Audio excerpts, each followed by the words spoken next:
there is something called a confirmation bias, which essentially stipulates we tend to seek out information that already agrees with our preconceived notions.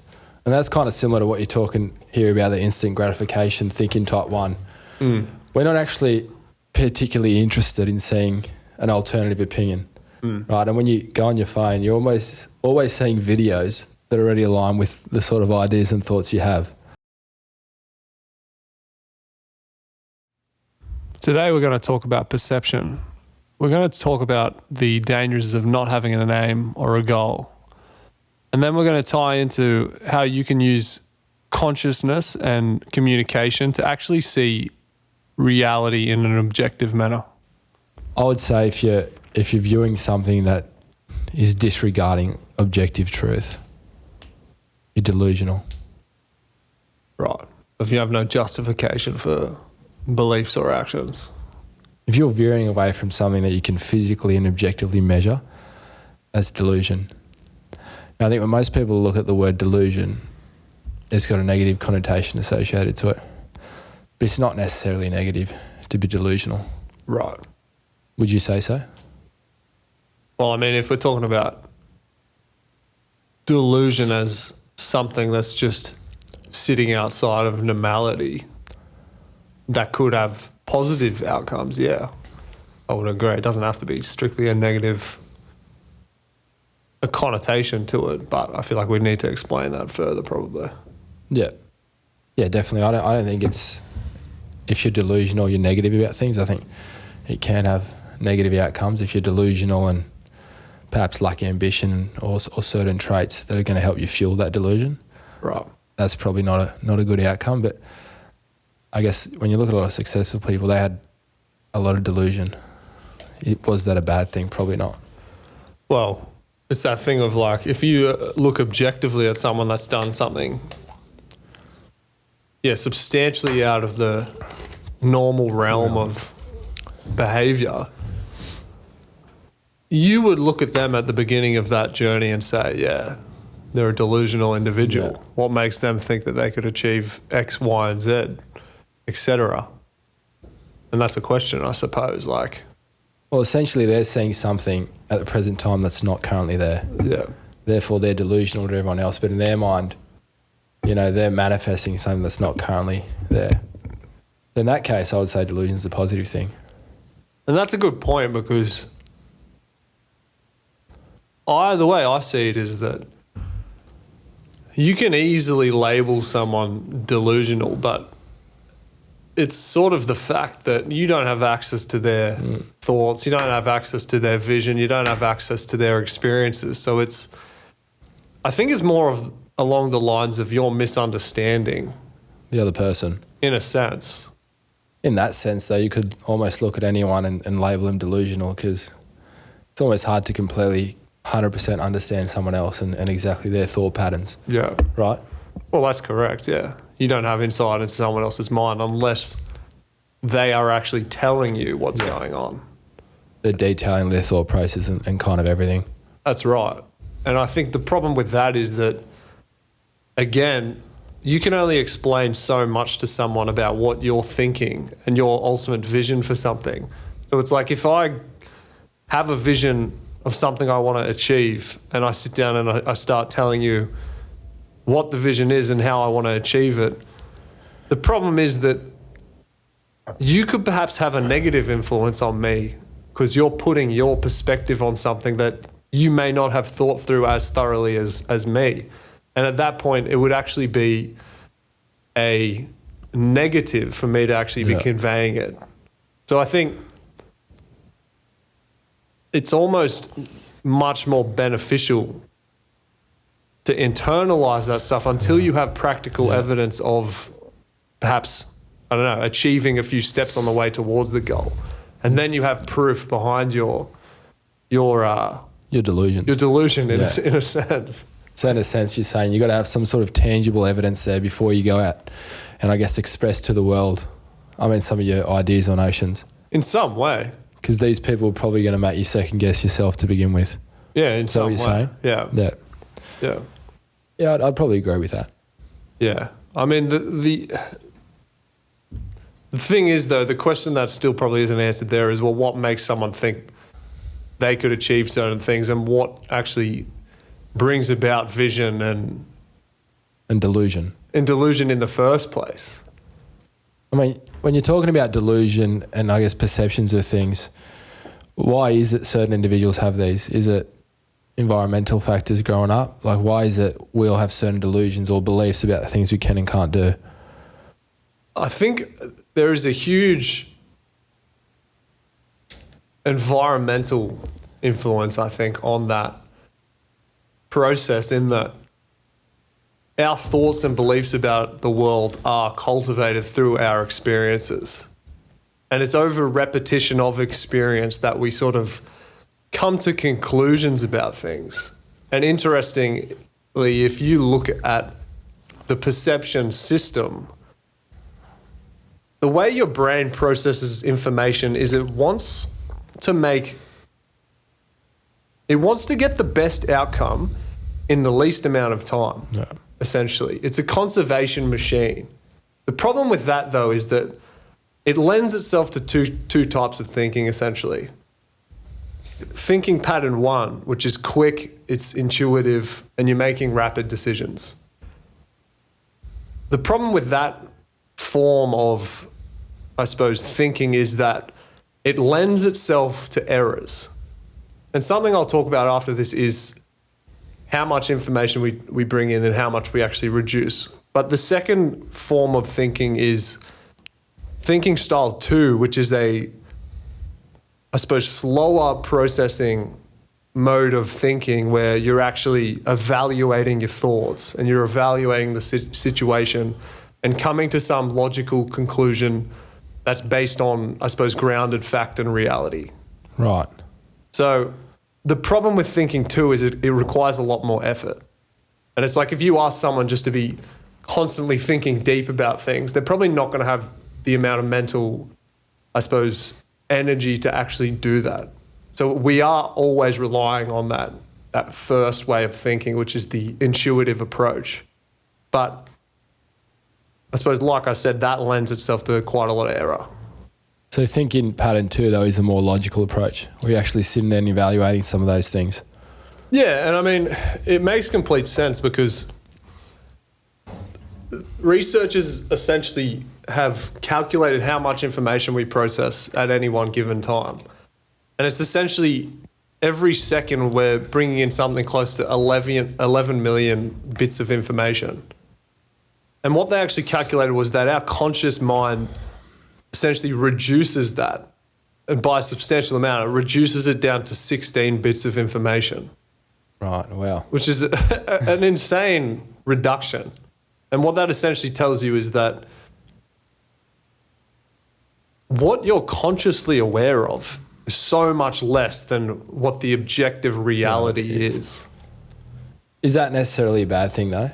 Like, if you have certain goals or aspirations, you don't want to necessarily be seeing everything on a day-to-day basis, because essentially it's just going to make you question your current goals or what you're consciously moving towards. Yeah. If you're seeing everything all at once and taking in everything all at once, it's going to be harder to focus on those 16 bits of information that are going to, I guess, drive you to where you wanted to go. Well, yeah, you're 100% correct. Because ultimately, if you were seeing everything all the time, your mind's scattergun. It would be complete chaos. Yeah. You wouldn't be able to do anything, essentially. Yeah. And the interesting thing about perception is that by nature, we're goal-directed.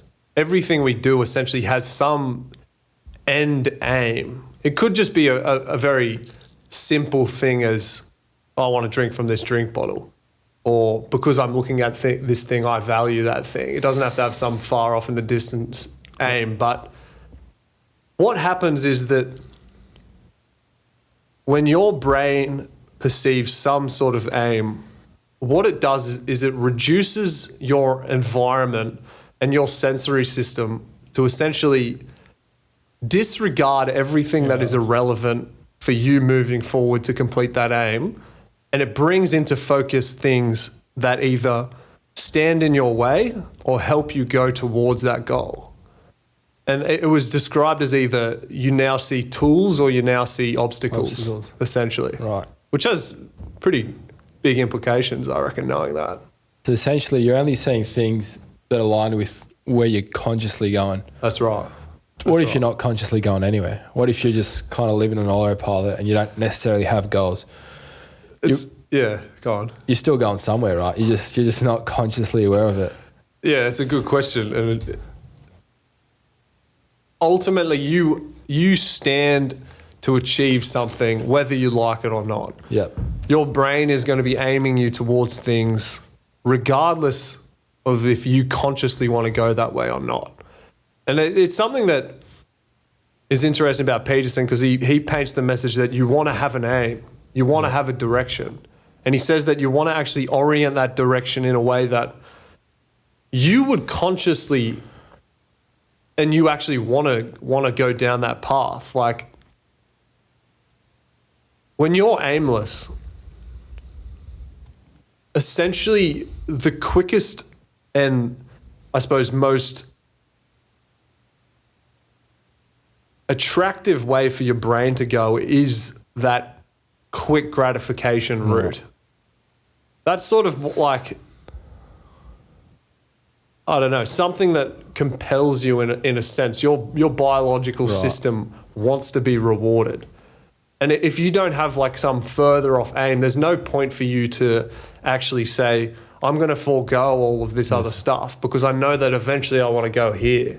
When you don't have the far off aim, essentially you have no reason not to undergo those quick and easy dopamine hits, I suppose. Right. Well, there is something called a confirmation bias, which essentially stipulates we tend to seek out information that already agrees with our preconceived notions. And that's kind of similar to what you're talking here about the instant gratification thinking type 1. We're not actually particularly interested in seeing an alternative opinion, right? And when you go on your phone, you're almost always seeing videos that already align with the sort of ideas and thoughts you have. How dangerous is that? The confirmation bias side of things. I mean, because it is a real thing. Yeah. I mean, even when I log on my phone, it's showing me things I kind of already agree with or have interacted with in the past. Yeah. And it's just reinforcing the ideas I already have. And I think that ultimately relates to the point of that you're goal directed. And obviously when you're confirming your beliefs and opinions, it's because you believe that ultimately the things that you're viewing align with your ultimate goal in the future. The problem is that you can have a misaligned goal. Exactly. You can have a goal that actually is not in line with reality, or if you think about it, isn't actually something that you want to actually achieve. So the assessment of the goals part is very important in that process. The thing about confirmation bias is, I think, getting back to that thinking one pattern of the quick intuition approach. I think the question is, how do you get out of that once you're in it? Like, well, that was my lead up question to you. If you already have these preconceived notions of things and they're constantly being reinforced, what if you're objectively wrong about some of these? You're continually reinforcing things that are factually wrong. And I think the longer you do that, the harder it is to sit there and say, oh, wait, I was actually wrong about all of this. Now I've got to change that. Yeah, I mean, it's interesting because when I was doing research for this podcast, essentially what consciousness is, and there is a function in some sense to it, and it's not everything about consciousness because a lot of it is still unknown, but essentially consciousness allows you and I to share the things that we're focusing on internally, right, and it allows us to come to some mutual conclusion about something. And through doing that, we actually get closer to what an objective truth or an objective reality might be. Whereas if I'm just constantly thinking about things internally and I'm not actually bouncing them off against something, it's going to be much harder for me to come to some concrete conclusion about something. In a sense, the people around you are grounding you. 100%. Yeah, right. Because, I mean, we all have biases, right? And the point I was trying to get at is consciously or even subconsciously, I only seek out information or books or research that kind of already align with the things I'm agreeing with. Like I'm not going out there and listening to podcasts or watching YouTube clips of things I don't agree with. So it's kind of, you got to make a conscious effort about something to say, I'm going to listen to an alternative perspective. I'm going to talk with someone and I guess bounce my ideas that they may not agree with off them. Only then I can say, wait a minute, maybe I was completely delusional about this, or they're delusional and whatnot. That's right. And the research does reflect that as well. There was a study done that essentially got a bunch of participants, and they showed them a bunch of political articles that either was with their political preferences or against. Yeah. And what it found was that people spent a significantly less amount of time viewing articles that disagreed with their political preferences. Whereas they spent a lot more time viewing the ones that did agree with their, like you said, agreeing with what they already thought and what they already believed. The danger of that is that it's a self-fulfilling prophecy, and it leads you down a path that essentially, if you get too far down, the change in your life that would have to occur for you to go back and see things in a different perspective is huge. It's monumental, isn't it? Yeah. And at that point, can you even come back? Like, well, I guess this is veering off a bit, but how important do you think, like I guess in social media and online, it is to have, I guess, open and civil debate, like someone from the right, someone from the left, where people can look at both those and say, you know what, I actually kind of agree with that, or I don't agree with that, or that's stupid, or that's not stupid. Well, democracy in the West is grounded on that very fact that we have two sides or even multiple sides that actually are all coming to the center and presenting ideas to see essentially, well, what works for this society, what doesn't work for this society. Otherwise, it would be a dictatorship in which one side dominates. It's just propaganda. That's right. And we see through history how that essentially turns out. That is, yeah. That's right. I'd say I reckon media today do a good job though of purporting one side of arguments and not necessarily the other side. And I guess the further you go down to that sort of path, the more dangerous it can be. Because essentially it's skewing people's perception of what's objectively true. And naturally that's dangerous. Do you think that there is... Yeah, do you think that is something that is occurring right now? Like, do you think the media largely only presents one way of thinking? I think so, yeah. Right. Yeah, definitely. I mean, talking about biases and stuff, marketing is a very influential thing because it plays on psychology. And that marketing in politics is huge, essentially. There's different, I suppose, tactics that these medias use, I suppose, to have the most influential opinion. And there are tangible things that you can put your finger on and go, hey, that's what they're doing there. Yeah. And it's not that they're necessarily presenting the best idea. It's just that they have the best tactics about presenting the information. Yeah, right. So one of the things they found was that articles that looked more official and looked to be coming from, I suppose, an authority in an area were much more influential in presenting information than, say, articles that didn't look as professional or didn't look to be as popular as other articles. Because it's that thing of people want to hear from essentially sources that they already know. Yeah. Like the reason that Joe Rogan and stuff is so popular is because they're so established and they're essentially a household name. People have some hesitancy and fear to actually engage with the unknown in some sense. It's safer for you to actually go down a path that might not be the most optimal path, but it's the safer path. Because ultimately, if you go down the unknown, you could come across something that, I don't know, disturbs you. Or confronting. That's right. Yeah. That's right. I guess the point I'm getting to like I can sit here and I have my own biases and opinions. I can sit here on camera and discuss my opinions. I'm an individual, that's not a big deal. But I think these large media outlets, they've got millions of people watching, they have some obligation to present two sides of a fair argument. Because I guess the influence of those people, Joe Rogan, is massive. And I think there is concerns about that. Yeah. Like, and I'm not 100% sure about what the the laws and stuff are around that stuff. But I agree they should be presenting I suppose, fair narrative, but there's money, there's influence tied up in it. Yeah. So it's like, they're probably not going to be. Like, it's not in their interest to do that, I suppose. It's almost like a conflict of interest in some sense if you're being funded by one side or the other. Yeah. I guess, I mean, the reason that's important is because our perception in today's world is largely, I guess, established by what we see online or what we see on news. So that information, I guess, to some sense has to be objectively true. I mean, on that point, the other finding was that essentially you can look at something more favorably purely by looking at it multiple times. So say someone's presenting some message that the first time you hear it, you'd completely dislike and you go, what is that? Like, it's completely confronting or disturbing or whatever it is. But if you're repeatedly exposed to that message, over time it does sort of invade your, I suppose, your consciousness and your perceptual system. And purely through that repetition, research has indicated that you will be more likely to see that favorably.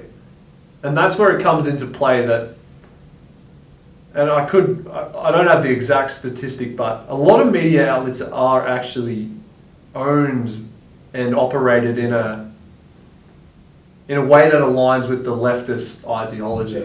And I'm not getting conspiratorial, but it's purely a fact that people like Rupert Murdoch and stuff own these corporations. Like Bill Gates. That's right, and they do have, I suppose, an influence on what they want their media outlets to present. Like, for an individual to be completely incorruptible and completely free of bias is a huge task. And most people are not up for that task, to be completely honest with you. Well, it's in today's world, it's almost impossible to sit there and be incorruptible. So I guess the question from that is, what do people do? If you're being purported one side of every argument, how can you sort of ground yourself to look at two sides of an issue? I mean, when you don't understand that things only operate in a mutually beneficial way for everyone if there are two sides to the equation, essentially, well, you're probably not going to be operating in that manner. It's sort of a foreign way of operating in some sense, to be thinking in a long-term way that actually gives credit to your opposition. Like, the natural tendency is for you to go, they're against me, I'm going to demonize them. And I'm going to make sure everyone that's ultimately on my side is also demonizing them.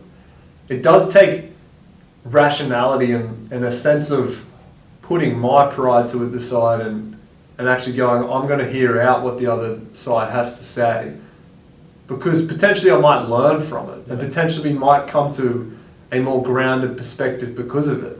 When I was saying earlier about research indicating that consciousness is the process of two entities coming together and sharing their thoughts about something, this is along that line. And it's just happening on a, I suppose, mass scale.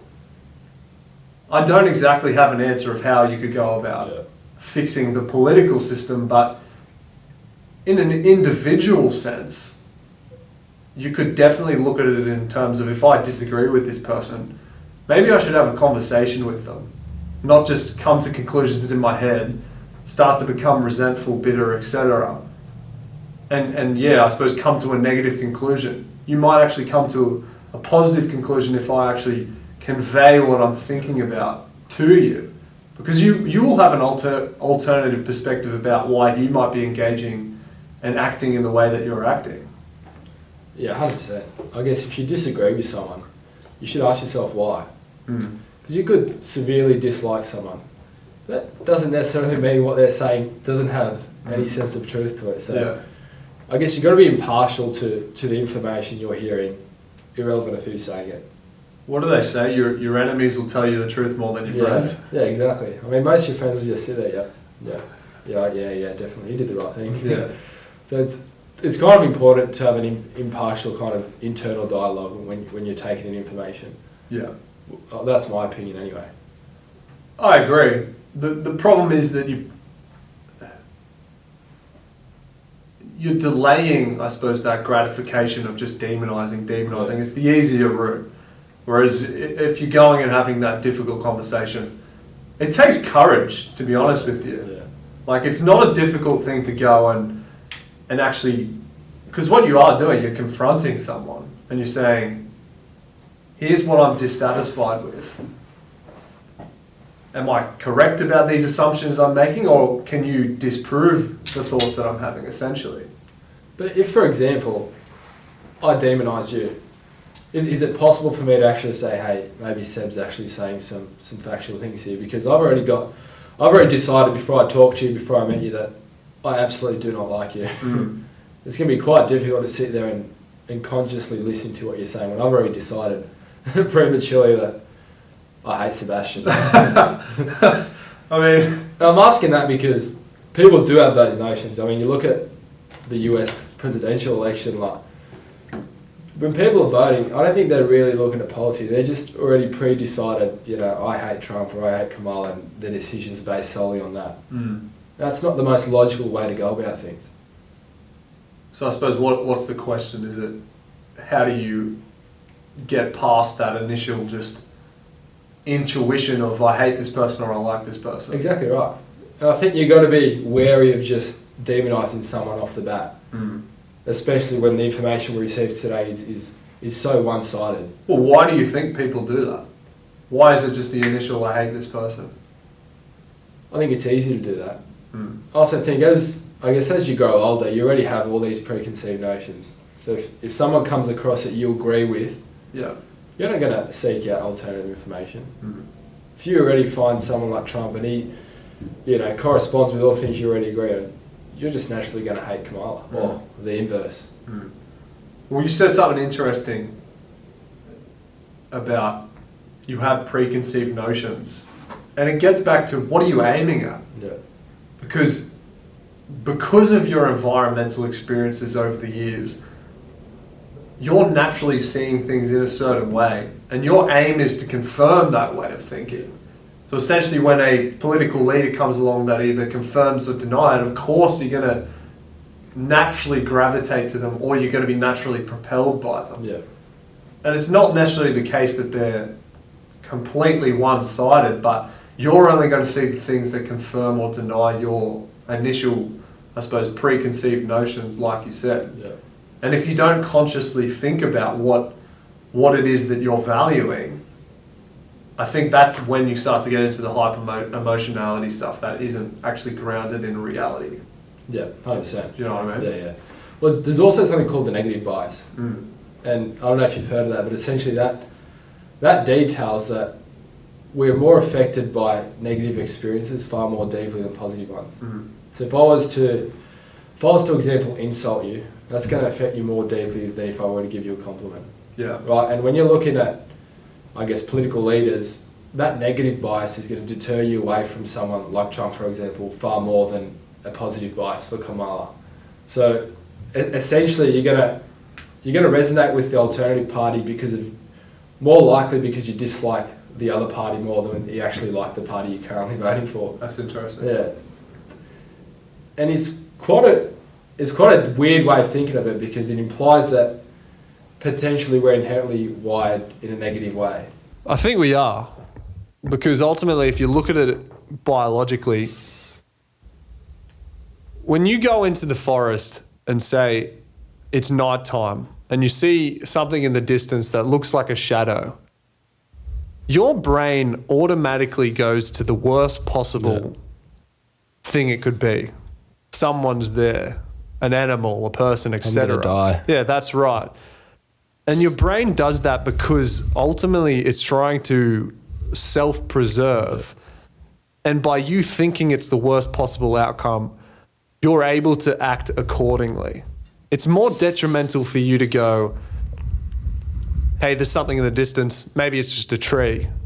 Because if you're acting like it's a tree and it turns out to be an animal, or it turns out to be someone trying to hurt you, well, you're in trouble then. Yeah. Whereas if you see it the other way around, then essentially you can act in a way that's going to allow you to continue living, essentially, if that's a possibility. But in terms of the negativity bias, that is the, I suppose, evolutionary explanation for it. I mean, that kind of resonates with what we said in the risk episode. We talked about how we tend to overestimate danger and harm. And because of that, we tend to be quite risk averse and all those sort of things. This is kind of the same situation. Yeah. Because we're so attached to negativity, we tend to not want to change our perceptions or not want to look at alternative routes. Well, it hurts to be constantly looking at things negatively, doesn't it? And if you're looking at different alternative perspectives, you're ultimately looking at something that is disagreeing with your current beliefs and essentially telling you that you're oriented incorrectly. And it's a painful process to have to reorient yourself because you have to ultimately go down paths that are unknown, essentially. And there's danger associated with the unknown. There's ambiguity. That's right. And it's uncomfortable for me to sit here and say, wait a minute, all these ideas I've had over the past 5 years are wrong. Yeah. Now I've got to reorient myself and recalibrate. Yeah, and kind of change my worldview and everything. Yeah. That's not an easy thing to do. Yeah. I suppose the main point I'm trying to make is that it's very important that you have a conscious goal in mind. Yep. Because the way that you're going to ultimately perceive the world because of it, the world's going to lay itself out in a certain way because of your conscious aim. It's going to lend itself to your goal. That's right.